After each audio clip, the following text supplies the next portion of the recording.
Should you buy Dying Light 2 in 2023? Now, Dying Light 2, when it originally released, got a lot of criticism for its story and its changes to its gameplay. Some people liked it, some people didn't, and some people were smack bang in the middle like me. I replayed it, at least most of it. I didn't complete it because it's a very long game and I've got other reviews to make, like the Spider-Man reviews, which are coming in the next couple days. Bro, I'm really excited for that. But after replaying Dying Light 1 4 months ago, the review that I released 4 months ago is that, there, you could check it out if you really want to, you know what I mean. I've got to admit that Dying Light 2 on replay is kind of better, but also kind of worse. So I haven't really changed my opinion that much, but at the same time it's changed quite significantly, which is really odd. Now, the last thing you really care about is the story of Dying Light, because it's a zombie game. It's a fucking you're a superhuman, free-running parkour combat expert that happens to be able to jump through different buildings and then stab zombies. You don't really care about the story, but let's talk about it anyway. So the story you play as a guy called Aiden. Aiden is someone you'd call a pilgrim, so he isn't attached to a city or a faction. He just explores the world to his heart's content because he's got a death wish, basically. And you happen to find out that Aiden is actually a victim of some sort of scientific experimentation that, gives you powers and stuff. It's basically just an excuse to give you a reason to jump really high and really fast, okay? That's it. That's all it is. It gives you super strength, superhuman speed, and superhuman height. Not height, jumping ability. You get the point. Essentially, it's there to give you a reason to be really cool, okay? It gives you the options for upgrades and things like that. The story itself is complete trash. It's terrible, guys. I know I'm not going to spend too much time talking about it, but it's terrible.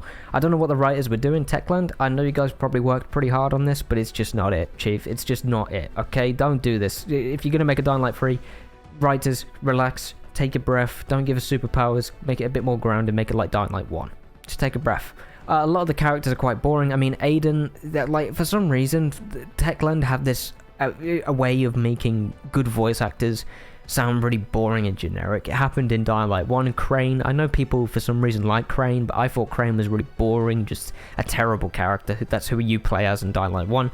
And the same thing can be said here with Aiden. He's just so boring. It's just so boring. Every line is delivered the same. There's not much emotion to anything, and when there is, it's so melodramatic you can't help but laugh, you know what I mean? Anyway, his whole plot point is that he wants to find his long-lost sister from when he was a kid called Mia, and, the story just kind of takes from there. You meet characters, they all say hello, you do stuff for them, they help you out, and then, you got to decide whether you want to betray them or join them, etc. There are some RPG elements to this story, so it's basically Dying Light 2 has fallen for the trap of the fake RPG, where you get certain RPG elements of gameplay, so let's say the dialogue tree, and it's so just not well thought out and so crap that you just wish it wasn't in the game at all. So the dialogue tree, it's the TASM 2, the Amazing Spider-Man 2, I've just completed that game, TASM 2 syndrome, basically. So you've got a dialogue tree, you get 4 options, okay, 3 of which are completely useless, and then there's one that actually pushes the story forward. Tell me which one you'd pick. I know which one you'd pick because I pick it all the time. It's the one that pushes the story forward, because let's be honest, guys, if it's not pushing the story forward, why do you care about it? That's just me. Some would say character development, but these characters are just really boring and generic, so you just wouldn't care anyway. Basically, the writing is really mediocre, the story is really bad, and it's just an excuse to give you superpowers, basically, and that's okay, that's fine. Let's move on to the stuff you're gonna care about, and that's the gameplay, baby. Dying Light 2's gameplay is a significant improvement on Dying Light 1 in certain aspects, while also being a significant backward step from Dying Light 1. It's really odd. So let's talk about it. The combat system, let's talk about that first. So the use of mods is completely pointless. When you got your weapons, you found weapons, you got this really cool weapon, you mod it, you get like fire, you get electricity and all that stuff from the first Dying Light.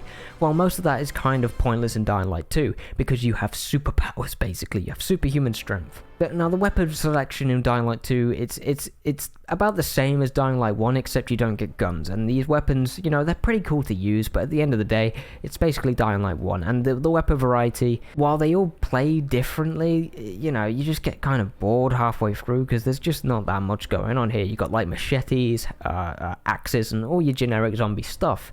But there's no real creative weapons in this game for some reason. Dying Light 1 had this really good customization system, crafting system, where every weapon you got, you could change it. You got different mods, you could use fire, you can use electricity, and all of them had like different elements. You could set zombies on fire and all that stuff. Whereas in Dying Light 2, it's just generic. You get these blueprints that do very specific things that do the same thing on every weapon. Like you could fire fire from a machete, basically, like a cannon or whatever. Like, I don't even know how to explain it. And you know, it's cool at first, but at the same time, I just prefer the original system from Dying Light 1. But the human combat is so much better here. The human combat is just it's so much better. First person combat in general, when it comes to melee, is already difficult enough to achieve. You could see that in the original Dying Light, especially when the game isn't designed for it, when it's a zombie game. But Dying Light 2, there was clearly a much bigger focus on melee combat against human enemies, so you know, it's much better. You know, there's counters, there's dodges, there's all that stuff, and you don't have to spam to kill them, which is nice. It feels much more focused and much more like you're in control of it. You're not dying because of the game itself, you're dying because you suck, basically, and I like that. Now, a big step back in terms of the combat system is the zombies. The zombies are really boring to fight here. Dying Light 1 had this really just this perfect blend of simplicity, also having this satisfying tinge to it, you know what I mean? Every weapon, you know, there's a chance you could beat a zombie to death with a bat and you'd hear it, you go whereas a machete goes and you just see the head slice off. It's just, oh, it's so good. It's so fucking psychopathic loveliness, you know what I mean? It's good. Whereas in Dying Light 2, the zombies are just kind of, you know, just, I mean, I know obviously they're brain dead, but it's just, you feel brain dead fighting them, okay? It's just not very fun. The variety isn't there. They all look the same. Dying Light 1 had these really cool different zombie designs and stuff like that. With Dying Light 2, you're just fighting the same generic zombies over and over again.